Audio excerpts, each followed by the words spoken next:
लगा के आराम से, कोई फिक्र फाका नहीं है। आ जाए, इस वक्त बिलाल कॉलोनी पुलिस आ चुकी है। सर्दी का मौसम है, चादर भी ओढ़ी हुई है, परेशान हो गए हैं। कौन आ गया?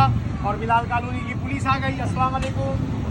वालेकुम अस्सलाम व रहमतुल्लाह। आ जाए, मुंशी साहब मौजूद, और जिशान भाई मौजूद। सपने में सोच रहे थे उठकर किसकी चोरी करनी है, क्योंकि हुलिये से पता चलता है ये घर नहीं जाता, तो फिर चोरी करके नशा कर रहा है। और जादुई बोरे मौजूद है, कागज कोई कबाड़ी नहीं खरीदता। अभी मोटर देखी, लोहा चाहिए। जैसे आज बची, मोटरसाइकिल गायब।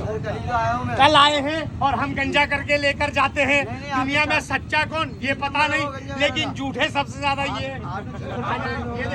ये देखें बाल।